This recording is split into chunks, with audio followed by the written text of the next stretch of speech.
여러분 안녕하십니까. 단계적 일상화 이후 우려했던 집단 감염이 종합병원에서 대규모로 일어났습니다. 서울중앙보훈병원에서 60명 가까운 환자와 직원 등이 한꺼번에 확진되는데요. 검사가 계속 진행 중인 상황이라 확진자가 더 늘어날 가능성도 있습니다. 윤수환 기자가 취재했습니다. 서울 강동구 둔촌동의 중앙보훈병원. 국가보훈 대상자 등 500여 명의 환자들이 입원 중인 이 병원에 코로나19 집단 감염이 발생했습니다.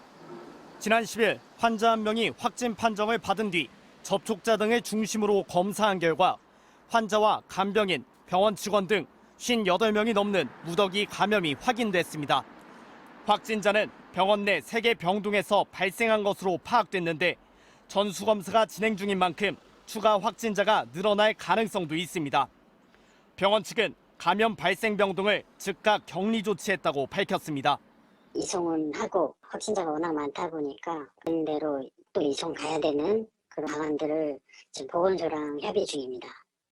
코로나19 신규 확진자 수는 2,325명으로 나흘 연속 2,000명대를 이어갔고 위중증 환자는 485명으로 역시 나흘 연속 역대 최다를 기록했습니다. 정부가 안정적 관리 기준으로 설정한 500명에 바짝 다가서는 모양새입니다. 특히 하루 사망자는 32명으로 4차 유행 이후 가장 많았습니다. 사망자 수가 다시 30명대를 기록한 건 지난 1월 8일 이후 309일 만입니다. 사망자는 80세 이상이 18명, 60대와 70대가 각 6명으로 60세 이상이 94%로 집계됐습니다. 수도권의 중환자 병상 가동률은 72%로 높은 상태이고 비수도권은 35%로 아직 여유가 있습니다. 정부는 중환자 병상 운영의 효율성을 높여 병상 부족 사태가 빚어지지 않도록 할 방침입니다. 중환자실 입원 적정성을 평가하고 상태가 호전된 경우에는 준중증 병상으로 치료토록 하겠습니다. 코로나19 백신 접종 완료자는 4천만 명을 넘어 접종 완료율은 78%를 기록했습니다. MBC 뉴스 윤수환입니다. 이렇게 증세가 심각한 위중증 환자가 느는 걸 보면서 드는 궁금증이 있습니다. 최근엔 백신 접종률이 높은데 왜 위중증 환자는 더 늘어나느냐 하는 겁니다. 최근에 위중증 환자들을 보면 60세 이상, 특히 7, 80대 고령층이 대부분인데요. 그 이유가 뭔지 조희영 기자가 취재했습니다. 위중증 환자 485명 중 60대는 27%, 70대 28%, 80대 이상이 27%로 60세 이상이 82%가 넘습니다. 신규 확진자 중 60세 이상이 차지하는 비중도 증가하고 있습니다. 지난달 초만 해도 전체 확진자 중 60세 이상은 17%를 차지했는데 불과 한 달 만에 24%로 증가하더니 일상 회복이 시작된 첫째 주 30%까지 급증했습니다. 확진자 3명 중 1명은 60세 이상입니다. 60세 이상의 백신 접종 완료율은 91%로 매우 높지만 지난 2월부터 접종을 시작했기 때문에 지금쯤 감염 예방 효과가 떨어져 있는 상태입니다. 고령층은 애초에 이 병에 취약했고 이 병에 걸리면 중증률이 높았기 때문에 백신 면역이 이제 서서히 시간이 가면서 약화돼서 실제로 방역당국 조사 결과 고령층의 돌파 감염 발생은 인구 10만 명당 100명을 넘는 데 반해 50대는 46명에 그쳤습니다. 여기에 전파력이 높은 델타 변이가 감염을 주도하면서 고령층의 피해가 커지고 있다는 분석이 나옵니다. 4개월째 되면은 델타를 예방할 수 있는 힘이 50% 정도까지 떨어지거든요. 그게 화이자든 아스트라제네카도 똑같아요. 60세 이상은 코로나에 감염되면 중증으로 진행되거나 사망할 가능성이 젊은 층에 비해 상대적으로 높습니다.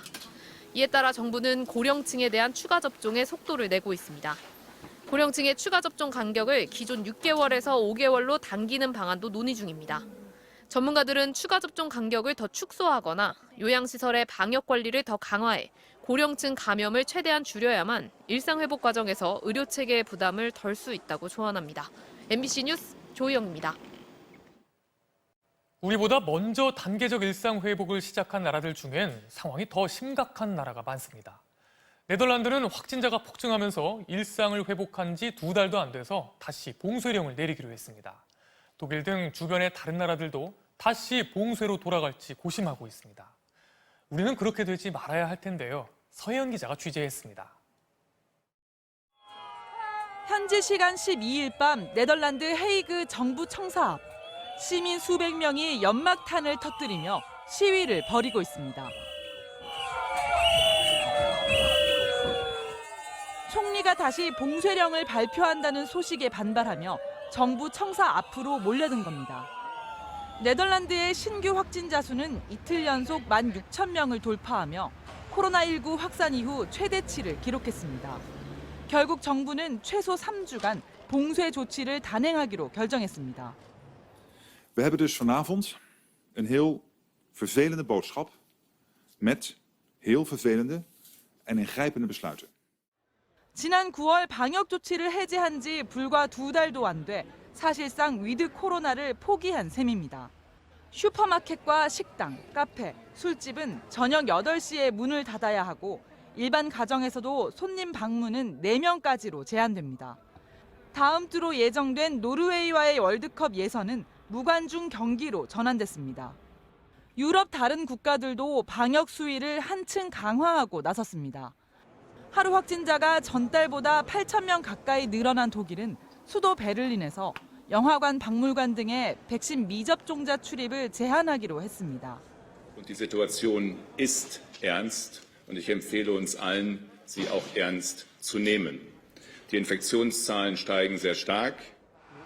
백신 접종률이 65% 정도인 오스트리아는 백신 미접종자는 생필품 구입과 병원 진료 외에는 아예 외출을 금지하는 강력한 봉쇄 조치를 예고했습니다. MBC 뉴스 서혜연입니다. 이런 가운데 오늘 민주노총이 2만 명이 참가한 대규모 집회를 열었습니다. 서울시와 경찰의 원천 봉쇄 방침 속에서 장소를 기습적으로 바꿔가며 집회를 열었는데요. 서울시는 곧바로 고발하기로 했고 경찰도 엄정히 수사하겠다고 밝혔습니다. 정상빈 기자의 보도입니다. 방패를 든 경찰들이 급하게 뛰어가고 민주노총 조합원들도 도로를 따라 같은 곳으로 향합니다. 오늘 집회가 예정됐던 서울 광화문과 여의도 일대가 경찰 차벽으로 원천 봉쇄되자 집회 장소가 1시간 전 동대문으로 급하게 바뀐 겁니다. 동대문 교차로 4개 방향 모든 도로가 순식간에 집회 참가자들로 가득 찼습니다. 거의 대부분 마스크를 잘 쓰고 띄엄띄엄 앉긴 했지만 참가자는 2만 명에 달했습니다. 민주노총 소속 노동자들은 이곳 동대문역 인근에 2시간 동안 모여 대규모 집회를 열었습니다. 전태일 열사 51주기를 맞아 열린 집회에서 참가자들은 정부가 최저임금 만원 공약과 공공부문 정규직 약속을 폐기했다고 비판하며 불평등 양극화 해소와 노조법 전면 개정을 촉구했습니다. 근로기준법을 적용받지 못하는 의미마 사업장 노동자들이 360만 명입니다. 경찰은 집회 허용 인원 499명을 넘긴 불법 집회로 보고 해산을 명령했지만 기습적으로 시작된 집회 자체를 막진 못했습니다. 큰 물리적 충돌은 없었지만 동대문역 교차로 일대에선 한때 극심한 교통 혼잡이 빚어졌습니다. 밥 먹으러 나왔다가 지금 갑자기 갇히게 된 거예요. 700m 남았는데 딱 좌회전만 하면 되는데 갑자기 걸려가지고. 집회 참가자들의 도심 진입을 막기 위해 곳곳에서 지하철과 시내버스를 무정차 통과시키다 보니 1시간 넘게 시민들이 큰 불편을 겪기도 했습니다. 서울시는 불법 집회 혐의로 민주노총을 경찰에 고발하기로 했고 경찰은 불법 집회 수사본부를 확대 편성해 관련자들을 엄정히 수사하겠다고 밝혔습니다. MBC 뉴스 정상빈입니다.